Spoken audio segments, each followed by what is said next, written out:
menjalankan seluruh perintah Allah, meninggalkan segala larangan Allah dengan hadirnya hati beserta Allah. Itulah takwa.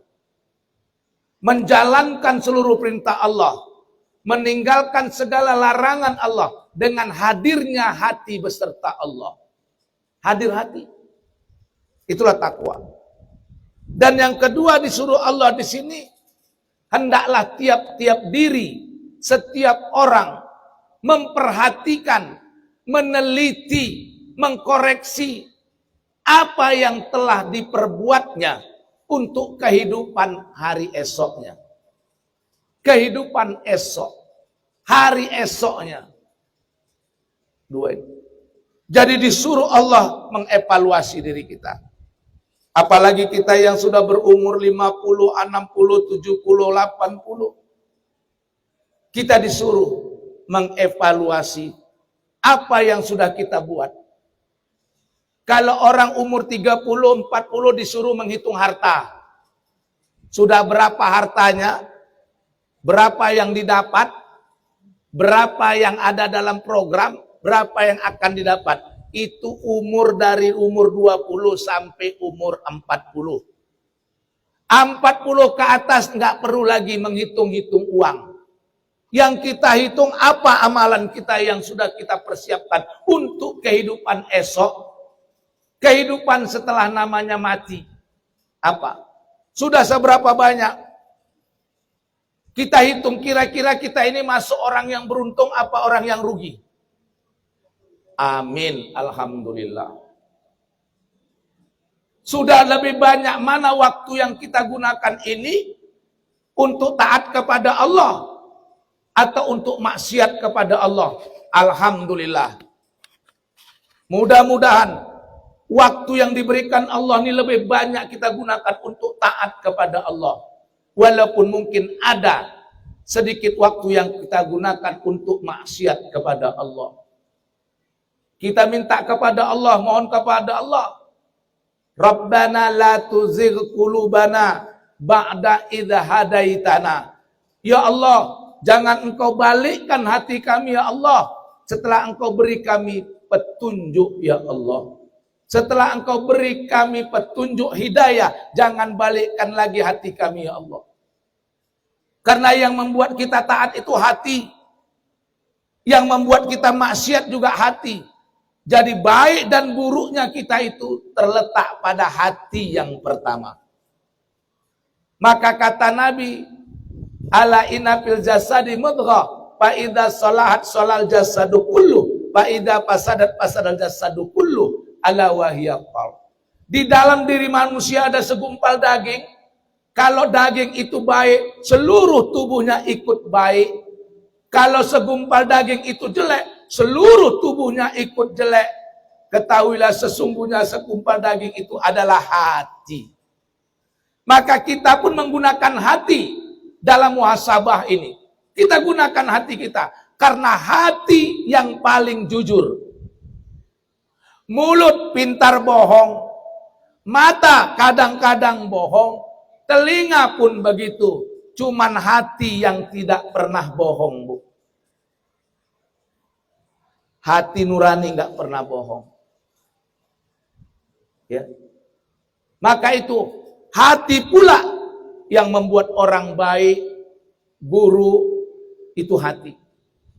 Nah, oleh karena itu alat kita untuk menghitung kebaikan ini adalah hati. Jadi kalau ditanya apa untuk muhasabah ini, hati. Bukan mulut. Kita merenung tafakur. Hati kita gerakkan mana kira-kira perbuatan yang lebih dominan dalam hidup kita selama ini. Mudah-mudahan kita semua yang berada di sini lebih dominanlah ketaatan kita kepada Allah. Nah, tetapi ingat di ujung ayat surat Al-Hasyr ayat 18 ini mengatakan apa? Wallahu khabirum bima ta'malun. Dan Allah Maha teliti terhadap apa yang kau buat. Nah, kalau malaikat tahu apa yang kita perbuat tapi kurang teliti. Kalau Allah tahu yang kita berbuat teliti. Nah, di situ bedanya, Bu. Apa maksud teliti? Teliti ini artinya Allah tahu perbuatan johir kita termasuk hati kita. Sedangkan malaikat dia tahu tapi tidak teliti.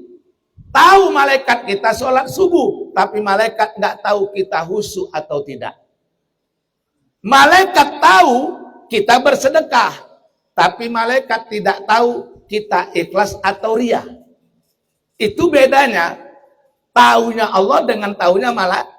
Nah, ini kaji tasawuf, Bu. Malaikat tahu yang kita kerjakan, tapi tidak tahu hati dan perasaan kita.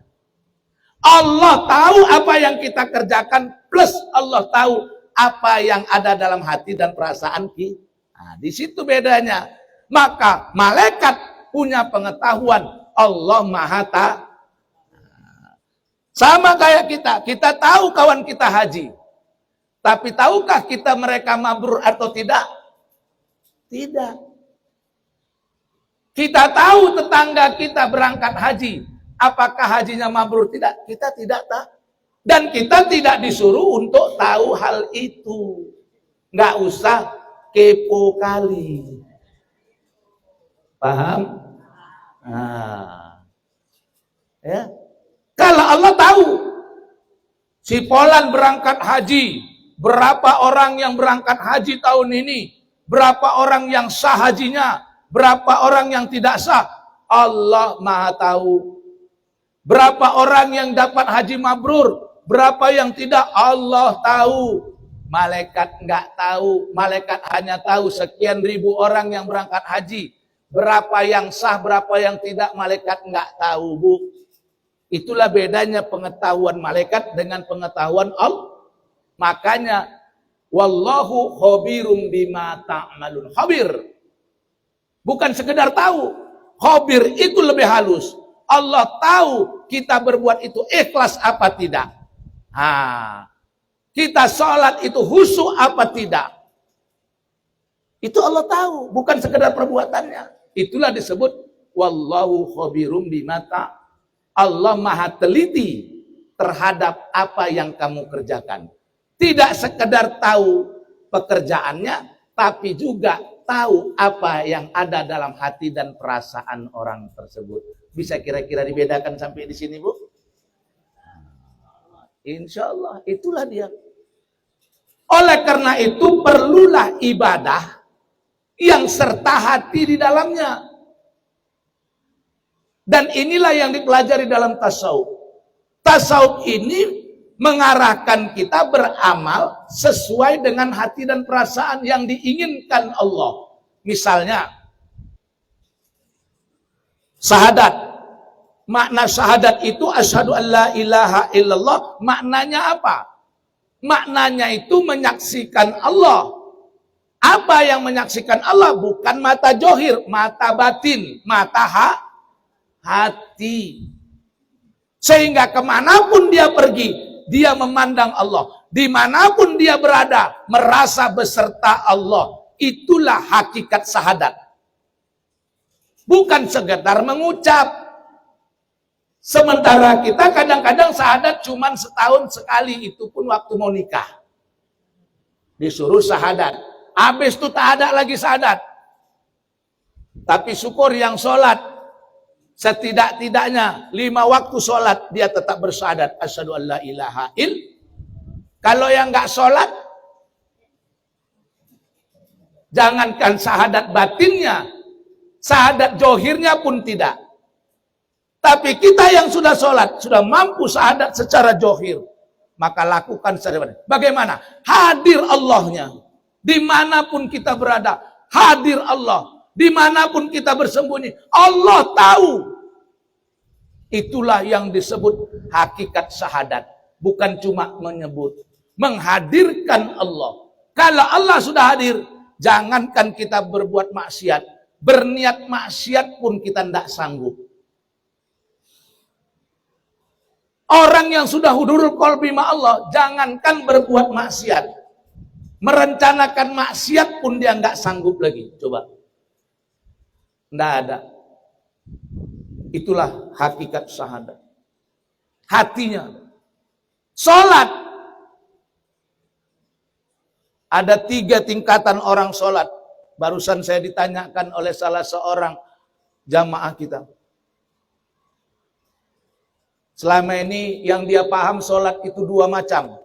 Sholat karena kewajiban, sholat karena kebutuhan. Saya tambah satu lagi. Yang ketiga, sholat karena ketentuan. Secara syariat sholat itu kewajiban. Dikerjakan berpahala, ditinggalkan. Itu syariat. Salah. Tidak. Tapi naik lagi makomnya ke makom torekoh atau tarikat. Maka naik makom sholat menjadi sholat adalah kebutuhan. Kita butuh sholat. Karena seperti kita butuh makan dan minum. Yang menghidup kita makan untuk hidup. Kita minum. Begitu juga kita sholat untuk bisa hidup batin kita. Itu makom yang kedua. Makom yang selanjutnya, sholat itu ketentuan. Kalau kebutuhan, masih ada lagi nafsu kita di dalam. Karena kebutuhan masih terkait dengan nafsu. Kalau sudah ketentuan, nggak ada lagi nafsu. Betul? Kita sholat karena ketentuan Allah. Saya bisa berdiri, didirikan Allah. Saya bisa rukuk, dirukukkan Allah. Saya bisa sujud, disujudkan Allah. Sampai kita duduk di situ. Sehingga kita tidak pamer, tidak bangga dengan sholat kita yang banyak. Karena hakikatnya kita tidak melakukan sholat itu kecuali ditentukan oleh Allah dalam takdirnya. Sehingga kita tidak pamer, yang ada bersyukur. Syukur ya Allah, engkau takdirkan aku menjadi orang yang tidak meninggalkan sholat ya Allah. Syukur aku ya Allah, kau berikan aku sholat yang khusyuk ya Allah. Aku bersyukur kepadamu ya Allah. Aku terhindar dari maksiat dan kezaliman ya Allah. Semuanya tinggal syukur kepada Allah. Bukan satu kebanggaan. Karena bukan dia yang melakukan. Kalau kita masih merasa sholat kita yang buat, kita bangga. Dan kita mengejek, mencaci orang yang gak sholat. Inilah penghuni surga. Bukan kayak itu penghuni neraka. Ini sholat gak pernah tinggal. Itu gak pernah sholat. Kita mengejek orang yang gak beribadah. Dan sekarang banyak orang yang merasa dia yang paling benar ibadahnya. Sholatnya dia yang paling benar. Sholat orang salah semua. Puasa dia puasa yang paling benar. Puasa orang salah semua. Zakatnya zakat dia yang paling benar. Zakat orang salah semua. Puasanya begitu. Hajinya begitu. Dia merasa haji dia yang paling benar. Haji orang salah semua. Kalau orang duduk di makom syariat, beginilah ceritanya. Dia menjadi hakim bagi amalan orang. Dia orang yang beramal, dia pula yang mengatakan masuk neraka. Dia pula yang mengatakan itu bid'ah, itu yang sesat. Amalan orang yang dia senter. Padahal seharusnya kita yang kalau melihat ayat ini, yang disuruh Allah dalam surat Al-Hasyr ayat 18 ini, bukan menghitung orang. Yang disuruh di sini menghitung diri sendiri. Wal tanjur nafsum ma qaddamatir. Dan hendaklah tiap-tiap orang memeriksa apa yang sudah dia buat. Kebenaran apa yang sudah lihat kepada dirinya, bukan kepada orang. Ini di Al-Hasyr ayat 18. Kita enggak disuruh untuk menilai orang lain, Bunda, enggak. Apalagi kita yang saya tengoknya ini. Ini kan kita generasi muda waktu tahun 70. Tahun 7. Generasi muda tahun 70. Sekarang ya udah enggak lah. Coba. Udah enggak pantas lagi kita menengok-nengok, menilik-nilik amalan. Tiliklah amalan sendiri. Dekatkan diri kita kepada Allah. Inilah yang dimaksud tadi wal tanjur nafsun ma qaddamat lighad. Hendaklah tiap-tiap diri, tiap-tiap orang itu, ya kan, menghitung apa yang sudah dibuatnya untuk kehidupan esok.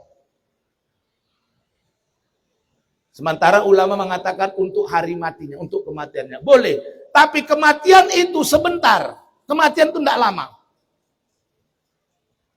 Kematian itu tidak sampai 1 detik, sepersekian ribu detik itu kematian. Maaf. Yang lama itu hidup setelah kematian. Jadi kalau ada orang bilang mati itu lebih lama daripada hidup, salah. Tidak benar, tidak pas. Mati itu gerbang. Sepersekian detik. Sakratul maut seseorang. Pindah dia, tap, masuk. Sudah, berpindah. Ruh meninggalkan jasad. Itu yang kita sebut kematian. Itu sesaat. Selanjutnya kita sudah masuk kepada kehidupan barzah namanya.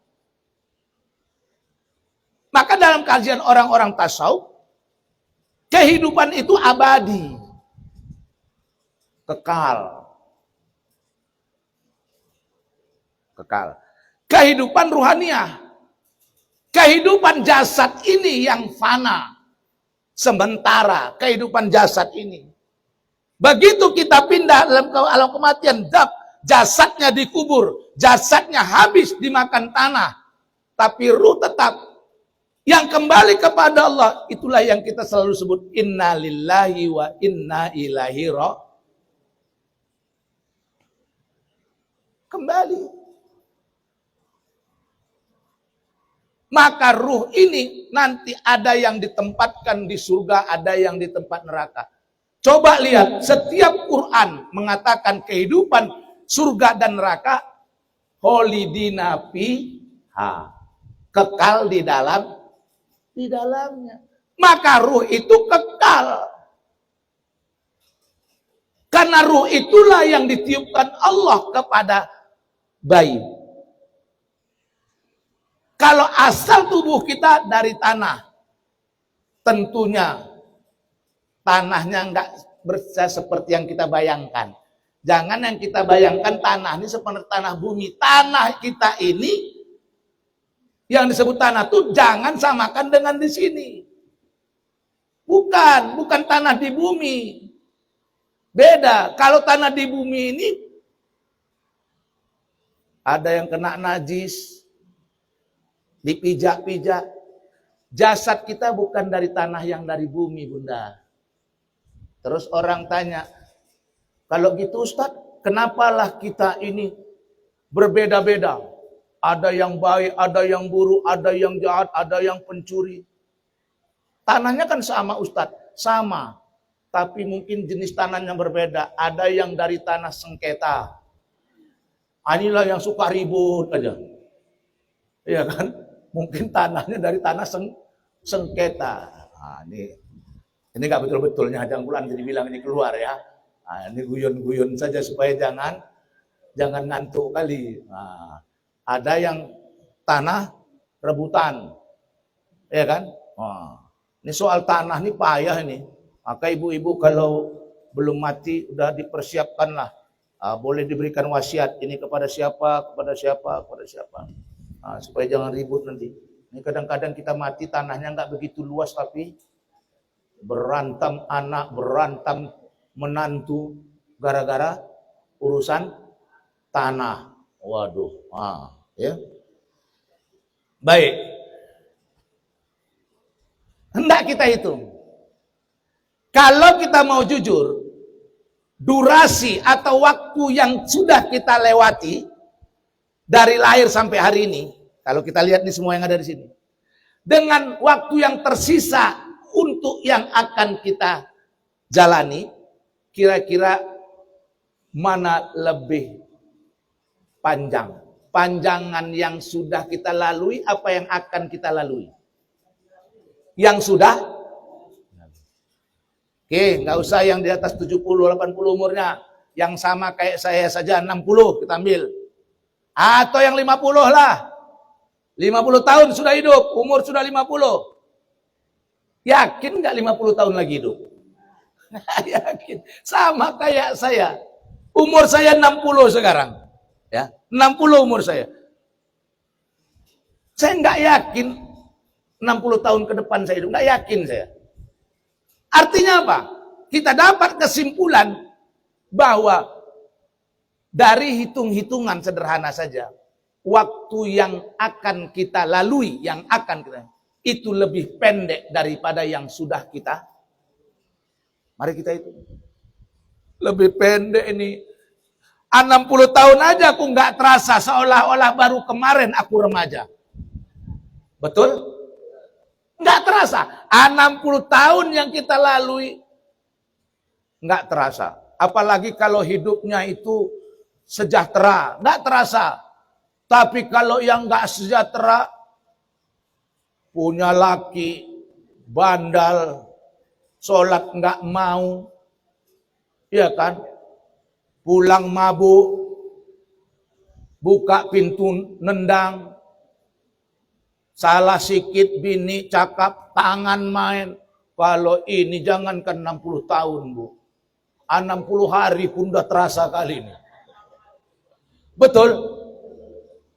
Tapi kalau yang macam ibu-ibu yang di glamor ini coba. Nggak terasa 60. Uang banyak, utang nggak ada, keluarga sehat-sehat. Amin. Nggak terasa 60 tahun. Ibu kepingin nggak kayak gitu? Amin, sama kayak istri saya. Uang banyak, utang nggak ada, keluarga sejahtera. Apalagi Bu, mana terasa 60 tahun? Betul? Wah. Ini laki-laki, udahlah katanya. Ya kan? Uang nggak ada, utang banyak, bini merepet aja.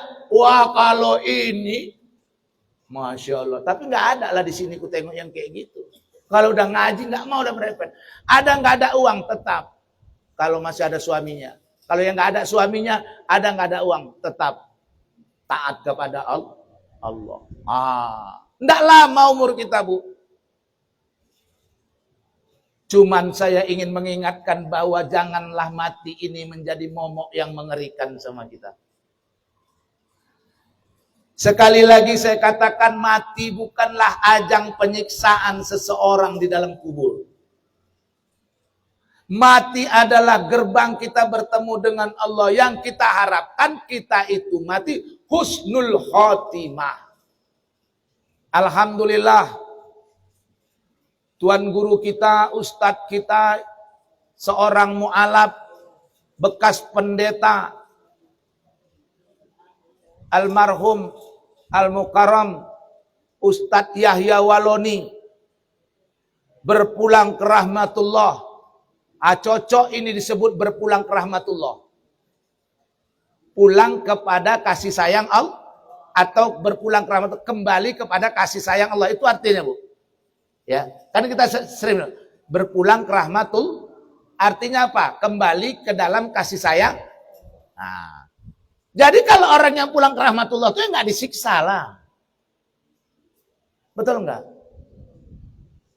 Namanya pun udah masuk kembali kepada kasih sayang, nggak disiksa. Jangankan disiksa, ditanya pun nggak Bu. Orang nih kalau betul imannya beramal soleh, kalau mati jangankan ditanya. Jangankan disiksa, ditanya pun enggak Bu. Saya Ustadz, kalaupun ditanya udah siap saya jawabannya. Enggak usah cerita, enggak terjawab Bu. Enggak usah. Pertanyaan polisi aja enggak bisa kita jawab. Ada pencuri, udah jelas CCTV menunjukkan dia pencurinya. Sudah jelas saksi pun mengatakan dia pencurinya. Waktu diproses BAP, ditanya polisi tetap berkelit. Kau yang mencuri sepeda motor Bu Hajah tuh. Enggak Pak polisi. Polisi udah muak nengoknya. Berkali-kali ditanya, tidak ngaku, tidak CCTV dan ngamuk polisi. Iya kan? Ya, ditampar sama polisi itu. Kau jujur, disuruh jujur, ditampar. Pap. Akhirnya karena dia takut ditampar lagi, maka dia pun jujur. Memang iya Pak polisi aku yang ngambil. Apa kata polisi tadi? Kok nggak dari tadi kau ngaku ditendang? Maaf. Bohong kena tampar, jujur kena tendang. Maju kena, mundur. Itu pertanyaan apalagi pertanyaan malaikat. Taruhlah bisa jawab. Taruhlah bisa jawab. Kita anggap bisa jawab, aman. Belum tentu. Man rabbuka, siapa Tuhanmu? Allah. bam katanya. Kenapa? Kau Tuhan kau Allah, Allah suruh kau sholat, kau nggak sholat, Allah suruh kau puasa, kau nggak puasa, bam. Jawabannya benar masih kena tunjang. Kenapa? Nggak mengamalkan perintahnya. Jadi nggak usah dihafal-hafal, Bu. Ya, nggak usah dihafal-hafal. Man nabiyuka Muhammad. Ya kan? Nabi kau bilang Muhammad. Selawat pun kau nggak pernah. Bam. Ma kita buka Quran. Kalau dibacakan Quran kau pergi. Pengajian majelis taklim di sana dibacakan Quran. Di sana dibacakan hadis. Kau nggak pernah hadir. Dam. Kena lagi. Jawaban boleh benar. Tapi yang dinilai itu bukan jawabannya. Perbuatannya dan perasaannya. Ah, itu dia. Cocok. Nah, baik. Jadi alhamdulillah Ustadz Yahya Waloni telah mendapat beberapa tanda husnul khotimah, Bunda. Jadi tanda-tanda husnul khotimah itu ada beberapa. Yang pertama kali tanda husnul khotimah itu kata Nabi, orang yang mati berkeringat jidatnya. Jadi kalau ada orang meninggal, Bu, begitu baru meninggal dia, ibu tengok keluar peluh keringat, itu kata Nabi tanda husnul khotimah. Kita mungkin selama ini terbalik. Kalau kita lihat berkeringat, ini kena siksa dia kepanasan. Tidak. Kata Nabi, salah satu tanda husnul khotimah itu berkeringat keningnya, Bu. Itu tanda orang yang matinya husnul khotimah. Timbul pertanyaan, kenapa Ustadz kalau Nabi katakan kalau ada keringat, ada peluh di jidatnya, di keningnya, itu tanda dia husnul khotimah. Ibu kalau makan enak, iya kan? Saking enaknya makanan tuh, pedasnya pas, garamnya pas, enak semua. Pas pula kesukaan ibu, berkeringat nggak kening tuh. Saking nikmatnya maka, jadi kening yang berkeringat tuh merasa nikmat yang mati. Nikmat dia dalam mati itu berkeringat, dinikmatinya mati itu. Ada orang yang menikmati, ada. Kenapa dinikmatinya kematian tuh? Karena di situ udah dinampakkan Allah sama dia. Sebelum dia menghembuskan napas terakhir, ketika dia goro-goro, sudah dinampakkan Allah di mana tempatnya. Yang suka ngaji, yang suka baca Al-Quran, yang gak lepas, udah dinampakkan Allah tempatnya. Udah dipandangnya tempatnya, ya Allah. Nikmat dia mandang tuh, gak terasa malaikat maut tadi menjemput ruhnya. Jadi ada yang mati dijemput, ada yang mati dicabut. Yang sakit ini dicabut. Yang nikmat tuh yang dijemput.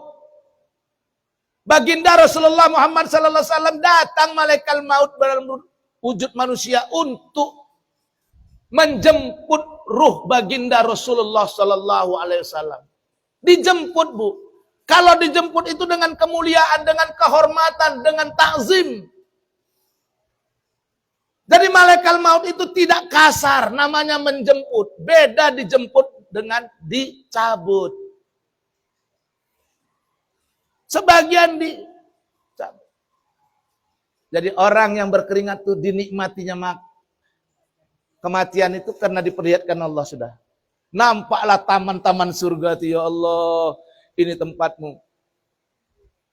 Sementara bagi orang yang su'ul khotimah, datanglah jin, setan, iblis kepadanya dengan menawar-nawarkan iming-iming, menghilangkan rasa haus dengan air, menghilangkan rasa ini dengan syarat mampu dan mau menyekutukan Allah. Katakan Allah itu tiga. Katakan bahwa Allah itu punya anak. Maka orang yang tidak beriman gak tahan dengan iming-iming ini. Akhirnya dia mati dalam kemusyrikan. Tapi bagi orang-orang yang kuat imannya, orang-orang yang beramal soleh, maka ketika dia mati, datang yang seperti itu, terabaikan olehnya. Kenapa? Allah menunjukkan kepadanya tempat yang indah yang akan didatanginya, yang akan ditinggalinya. Maka doa kita kepada orang yang meninggal itu apa? Jadikan ya Allah keluarganya, berikan keluarga yang lebih baik baginya, melebihi keluarganya yang di atas dunia. Berikan tempatnya yang terbaik, melebihi tempat terbaiknya di atas dunia ya Allah. Semuanya kita minta yang terbaik. Allahu Akbar. Berkeringatlah jidatnya. Di antara kemudian tanda-tanda husnul khotimah, mati yang baik lagi apa bunda?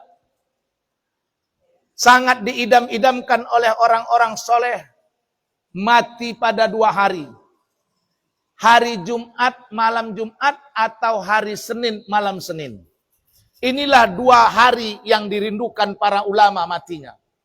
Alhamdulillah, Tuan Guru kita, Ustadz Yahya Waloni, Masya Allah, meninggal pada hari Jumat, hari yang mulia. Ada 2 kesan saya waktu dipoto, divideokan wajahnya ketika wafat. Mungkin sebanyak kita juga melihat. Di zoom, didekatkan. Apa saya simpulkan? Ada 2 kesimpulan saya. Yang pertama saya bilang, almarhum ini lebih indah wajahnya ketika mati daripada ketika hidupnya. Lebih teduh saya tengok wajahnya.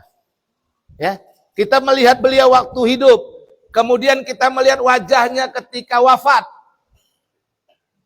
Di mana-mana saya katakan rupanya ibu-ibu dan jemaah saya mengatakan, iya Ustadz, wajah beliau ketika wafat lebih damai, lebih teduh, lebih indah ketimbang wajahnya waktu hidup. Inilah yang kita mau, Bu. Yang kedua apa? Ya. Kalau kita lihat wajahnya, ini wajah tanda-tanda husnul khotimah. Nah, kemudian tanda-tanda husnul khotimah yang lain lagi. Termasuk mati di tempat yang mulia. Tempat yang mulia. Beliau wafat di masjid ketika khutbah. Tempatnya mulia masjid. Waktunya pun lagi di sholat Jumat. Ketika khutbah. Allahu Akbar. Selain itu, bertepatan dengan tanggal 10 Zulhijjah. Di mana tanggal 10 Zulhijjah itu adalah Idul Adha. Di situ banyak hal. Beberapa tanda-tanda husnul khotimah ada di dalam wafatnya Ustadz Yahya Waloni. Allahumma firlahu warhamhu wa'afihi wa'fu anhu. Mudah-mudahan diampunkan Allah segala dosa dan kesalahannya, dimuliakan Allah beliau, ditempatkan Allah pada tempat yang sebaik-baiknya. Itu bunda. Ini persiapan kita. Mudah-mudahan kita juga diberikan waktu mati seperti itu. Tidak lama sakratul mautnya. Tidak lama sakitnya. Amin. Ya Rabbal. Kemudian kalau ibu-ibu menghadapi jenazah, ini perlu juga saya sampaikan. Mungkin ada nanti keluarga saudara kita yang wafat, insya Allah kita bisa merawat jenazahnya. Karena merawat jenazah termasuk salah satu ibadah yang sangat dicintai Allah. Ya, merawat jenazah. Di antara merawat jenazah itu menghilangkan aibnya. Kalau ada aibnya ketika dia meninggal, kita sebagai keluarga atau saudara hendaklah menghilangkan aibnya. Aib itu apa? Ada hal-hal yang aib dilihat tentang kondisi jenazah. Oleh karena itu sebisa-bisanya kalau ada keluarga dan saudara kita yang meninggal, kita hilangkanlah aibnya. Kita hilangkanlah kejelekannya sehingga tidak menjadi fitnah. Misalnya, kalau ada yang meninggal, segeralah dibukakan seluruh pakaian yang ada dipakainya. Baik pakaian luar maupun pakaian dalam. Ya, waktu disemayamkan sebelum dikebumikan, dipakai semua pakaiannya dibuka. Ya. Kemudian ditutupilah dengan kain yang menutup seluruh auratnya dari ujung rambutnya sampai ujung kaki. Dirawat dia, Bu. Nah, itu dia. Ya, dirawat dia. Dibuka semua. Karena pakaian-pakaian ini termasuk bagian yang kurang baik bagi jenazah. Nah, dibuka semua. Jadi tanpa pakaian luar, tanpa pakaian dalam. Ya. Nah, tapi ditutup dengan kain panjang yang menutup auratnya. Jangan yang transparan. Kain panjang yang memang menutup yang tidak tembus. Itu yang pertama. Yang kedua, kalaulah kita datang melihat jenazah, maka mata yang terbuka segera ditutupkan. Nah, itu hadis Nabi. Jadi kalau ada jenazah begitu dia meninggal, matanya terbuka, tutup. Nabi pernah dipanggil kepada seseorang datang melihat jenazah, terus Nabi tutup matanya dengan telapak tangannya. Kita pun begitu juga, kalau ada yang meninggal, terbuka matanya, segera ditutupkan. Allahumma salli ala Muhammad wa ala ali Muhammad. Tutupkan matanya. Nah, kalau dia memang baru matinya, itu enggak sulit. Satu kali saja sudah tertutup mata. Tapi terkadang ada mayat yang lama kita baru tahu. Ada udah 2 jam, 3 jam, 4 jam, 5 jam, apalagi sudah sampai 1 hari. Itu biasanya matanya kalaupun dia terbuka, itu agak sulit kita menutupnya. Tapi menutupkan mata orang yang meninggal itu sunnah. Nah, ya, itu sunnah. Jadi kerjakan. Cuman mungkin ada kerja ekstra. Apa ekstranya? Kita ambil mungkin minyak makan yang baru tentunya. Nah, kita oleskan ya, karena kan ini udah tegang. Udah kaku ya, udah kaku. Itu minyak makan tadi fungsinya untuk melembutkan. Setelah kita lembutkan baru kita elus matanya tadi. Allahumma sholli ala Muhammad, tahan. Allahumma sholli ala Muhammad, tahan. Bagaimana ya? Begitu. Insya Allah mata tadi terpejam. Kalau yang sudah agak lama, udah kaku, seperti Bunda bilang sudah kaku, itu gunakan minyak makan dan sholat seberapa kali. Kadang-kadang mungkin sekali belum ya, 2 kali, 3 kali, terserahlah ya, sampai berapa kali. Itu dia. Termasuk mungkin misalnya jenazah ini tidak pada posisi yang baik. Misalnya posisi yang baik itu kan kita kalau dia meninggalnya kita tahu kan tangannya yang tadi gini atau tangannya mana, itu kan kita rubah tangannya gini. Itu yang membuat orang mati atau orang meninggal, itu tangannya begini kan yang hidup itu yang buatnya. Ya kan? Ada sedikit orang mungkin kalau mati langsung dia mau tahu dia langsung gini ada, tapi itu kan jarang. Rata-rata karena dia mengalami sakratul maut, maka kitalah yang meletakkan tangannya seperti posisi ketika kita sedang sholat. Nah, lalu bagaimana seandainya, ya kalau baru meninggalnya enak, masih istilahnya masih hangat lagi, bisa langsung. Tapi kalau sudah 3 jam, 4 jam, itu udah kaku Bunda. Udah kaku. Misalnya dia meninggal gini. Nah, itu saya beberapa waktu yang lalu, mungkin kira-kira belum lama, kira-kira 3 minggu atau 2 minggu yang lalu, saya ditelepon oleh salah seorang jamaah. Ustadz, bagaimana ini adik saya meninggal, tapi udah berapa jam nggak ada yang tahu, mungkin udah ada 6 jam. Jadi posisi tangannya seperti orang sholat, seperti orang takbiratul ihram gini Bu, sedang gini tangannya katanya. Macam mana ini Ustadz? Oke, jadi saya bilang, Bunda, ambil minyak makan yang baru, yang belum digunakan, dikusukkan ke tangannya, pelan-pelan dibacakan selawat, pelan-pelan, dibikin begini. Karena kalau dipaksa nggak bisa, karena sudah kaku, nggak bisa. Ustadz kalau dibiarkan aja ya nggak apa-apa, cuman kan jadi fitnah nanti.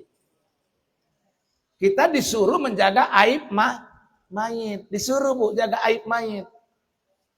Jadi orang beriman ini disuruh menjaga, menutup aib yang masih hidup sama menutup aib yang sudah sudah mati, sudah meninggal ditutup aibnya. Oke. Saya ajari begitu, alhamdulillah. Kemudian saya tanya sama orang yang datang kemudian, ya, saya tanya bagaimana jenazahnya? Alhamdulillah Ustadz sudah kembali pada posisi normal. Dan saya sudah beberapa kali mempraktekkan ini Bunda. Karena kami ini Ustadz kan kadang-kadang tengah malam dipanggil orang, ada yang meninggal, ya, disuruh. Nah, itu cara merawat jenazah diantaranya. Jadi mana tahu nanti Bunda ketemu, ya, ini bisa diamalkan, ya, mana tahu nanti ketemu. Nah, kemudian sama, misalnya posisi jenazah ini kita dapat jenazah orang yang mati hanyut, mati hanyut. Itu kan kadang-kadang posisi. Ada orang mati di jalan masuk paret. Tapi udah begini, tidak pada posisinya. Sama, gunakan minyak goreng atau minyak makan yang baru, yang bersih, kemudian selawat, insya Allah. Termasuk misalnya mulut. Kadang ada yang menganga, tapi kadang-kadang memang posisinya yang udah nggak bisa lagi ada. Tapi kalau masih bisa, walaupun dia menganga, itu boleh diurut pelan-pelan, ya, diurut dengan minyak makan, bacakan selawat. Insya Allah bisa tertutup kembali. Ini cara melawat jenazah. Kemudian Bunda merawat jenazah lagi. Ini semua adab ya, tidak wajib. Apa yang saya jelaskan ini bukan kewajiban, tapi adab saja, fadilah atau keutamaan. Posisi jenazah tuh kakinya ke kiblat. Kakinya yang ke kiblat, bukan kepalanya Bunda.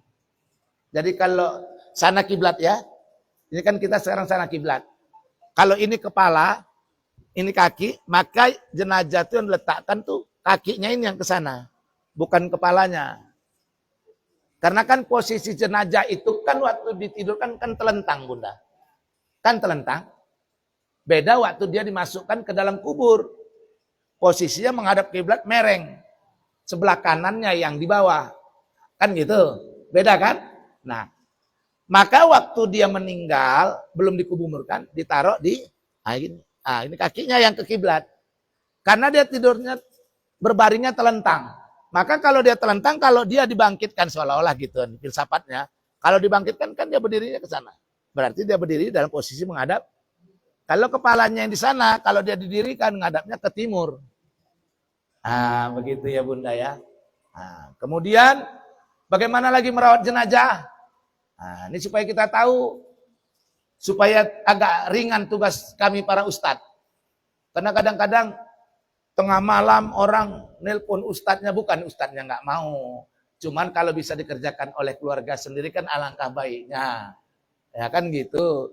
Jadi nggak kasihan juga ustadznya tengah malam jam 2, jam 1, jam 3 malam, ya kan? Bukan tidak mau, tapi kalau bisa dikerjakan oleh keluarga ini lebih baik. Nah, kemudian waktu memandikan jenazah. Kita kadang ikut memandikan sebagai keluarga. Atau mungkin di sini juga ada ibu-ibu yang bertindak sebagai Bilal di kampungnya. Nah, memandikan jenazah ini, Masya Allah, fadilahnya luar biasa, keutamaannya Bu. Sepanjang yang memandikan ini bisa menjaga aib. Dosanya pun luar biasa juga. Kalau dia memandikan, tidak menjaga aib. Jadi tetap menjaga aib jenazah ini perlu. Salah satu aib jenazah ini bau busuk. Bau ini bisa muncul yang pertama karena najis yang keluar ketika menjelang ketika menjelang wafat, menjelang mati itu keluar najis. Dari 2 pintu, baik dari depan, karena sakitnya mati seperti 300 kali dipukul dengan pedang, ada juga yang dari belakang. Atau memang dia udah lama sakit, ya, keluar dari situ. Apalagi sempat nginap jenazah tuh, kering kotoran tuh. Ini akan menimbulkan bau busuk. Nah, ini beratnya tugas Bilal, orang yang memandikan. Dia tak boleh meludah. Jadi tak boleh ketika kita meludah dengan bau-bau itu, maka kita sudah mendatangkan fitnah kepada yang meninggal. Lebih bagus kalau kita kira-kira nggak tahan, nggak usah ikut. Daripada kita memaksakan diri, akhirnya karena bau kita meludah. Itu membuka aib, jangan. Yang kedua mungkin bisa juga bau karena ada penyakit yang diderita. Misalnya, saya dengar dari Bilal, ya Bilal yang pengalaman, saya dengar orang yang sakit lever itu biasanya, ya sakit lever ya, itu biasanya ketika sudah meninggal pun masih mengeluarkan darah. Karena lever yang tadi itu mungkin kan udah rusak, itu darah keluar dari hidung, ada yang keluar dari mulut. Itu memang darahnya juga, itu bukan darah segar. Itu sudah darah penyakit. Tentunya baunya pun berbeda dengan darah segar. Nah, itu juga bisa mendatangkan bau. Nah, oleh karena itu, ada tips. Nah, ada cara menghilangkan bau. Saya juga dapat dari para bilal-bilal kita. Yang pertama, untuk menghilangkan bau ini, ada dua cara. Cara yang pertama, menarik napas dalam-dalam. Ketika datang bau tadi, tarik napas dalam. Tahan. Insya Allah itu mengurangi atau akan melenyapkan rasa bau dengan menghirup napas dari hidung. Yang kedua, boleh mencium kopi. Cium kopi sebelum memandikan jenazah. Atau biasanya orang jenazah itu ditaruh orang kopi di pinggirnya untuk menghilangkan ya bau yang kurang sedap. Nah, itu boleh. Ya. Kemudian mana tahu keluarga ini menginap. Yang meninggal ini menginap maksudnya. Ada kan? Menginap. Karena udah siang atau udah sore. Kalau kita di Medan biasanya, kalau udah meninggal zuhur saja, langsung jarang disegerakan. Apalagi meninggalnya udah lewat asar.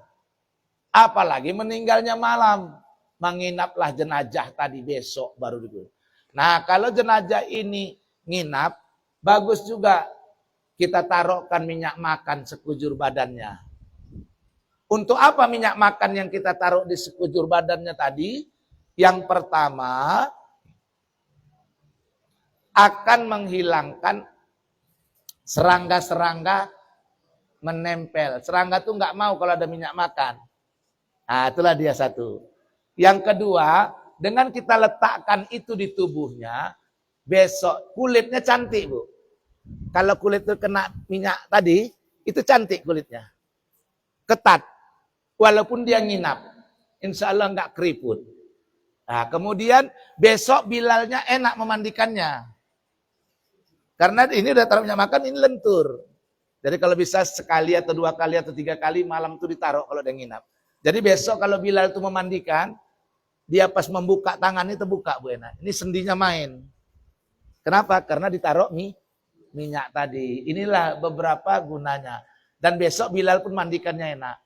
Saya ini ngamalkan ini kalau keluarga saya, kalau orang lain saya nggak berani. Kenapa? Kita kan nggak boleh pandi-pandian. Belum tentu keluarganya mau.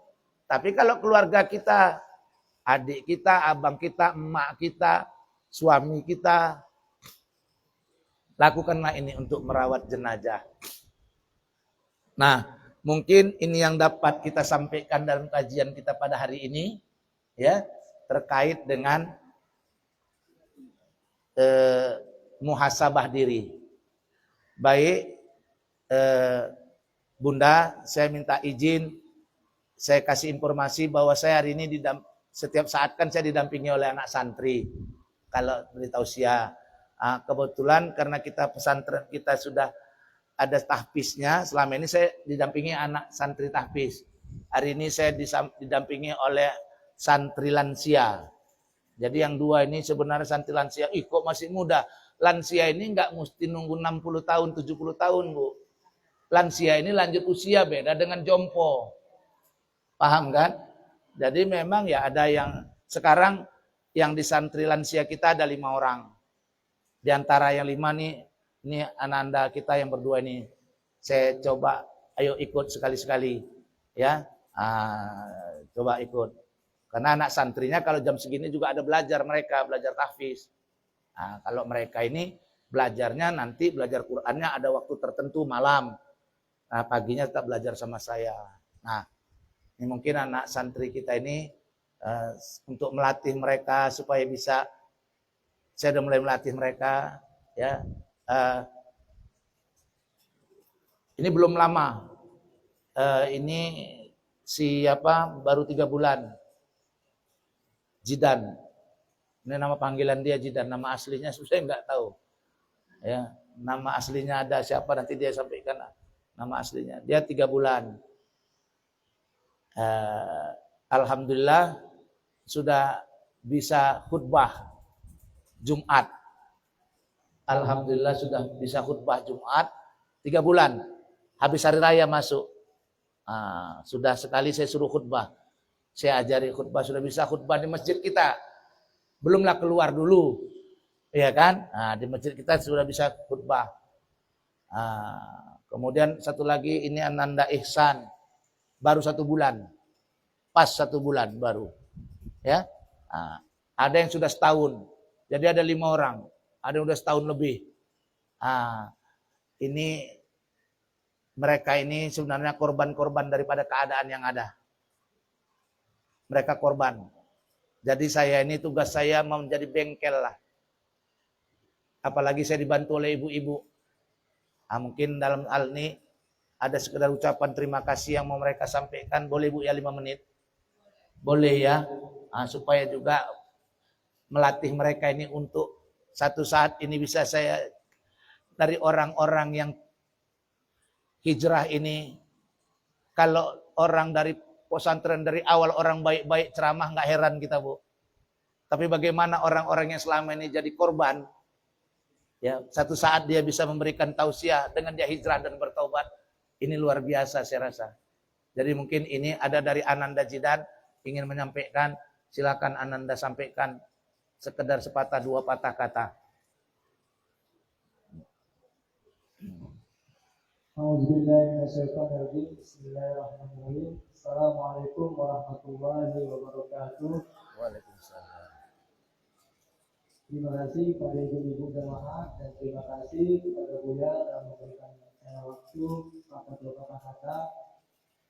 Pertama-tama yang paling utama, mari kita panjatkan puji syukur atas kehadiran Allah Subhanahu wa taala yang mana pada detik ini, hari ini kita masih diberikan nikmat yang berupa nikmat kesehatan, nikmat Islam, nikmat iman, sehingga kita masih dapat berkumpul dalam majelis taklim yang rutin ini. Dan tak lupa pula salawat beriring salam marilah kita hadiahkan kepada Nabi Muhammad SAW. Semoga dengan memperbanyaknya kita berselawat, telah kita mendapat syafaat yang dari Tuhan. Amin. Amin. Kepada ibu-ibu, saya pribadi dan mewakili santri lansia yang ada di Marendal, tepatnya yang diurus atau digurui oleh guru kita Buya. Saya berterima kasih yang pertama kepada ibu-ibu telah memberikan suatu infak kepada kami sehingga kami juga dapat menikmati apa yang ibu-ibu berikan kepada kami dan bermanfaat kepada kami, sehingga kami tidak mengeluarkan maaf kata biaya apapun di pesantren Indonesia ini.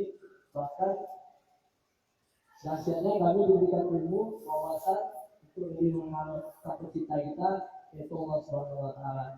Semoga dengan apa yang ibu-ibu berikan kepada kami dibalas oleh Allah Subhanahu wa taala pada hari ini. Kalau kami nggak bisa membalas apa-apa, cuma kami hanya bisa mendoakan. Dan tak lupa pula, hanya satu yang kami harapkan kepada ibu-ibu kalau kami taklim itu ibu-ibu marah. Tapi hanya satu yang kami minta, yaitu mohon doa supaya pesantren Indonesia ini tetap berkembang dan banyaknya masyarakat kita yang sadar akan perlunya ilmu agama itu. Mungkin ini saja yang bisa saya sampaikan.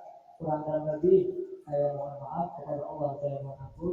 Wabillahi taufiq wal hidayah. Wassalamualaikum warahmatullahi wabarakatuh. Alhamdulillah, terima kasih kepada Ananda Jidan yang telah memberikan sepatah dua patah kata yang singkat, tepat, ya. Alhamdulillah. Jadi seperti kami sampaikan Bunda, mereka ini tanpa biaya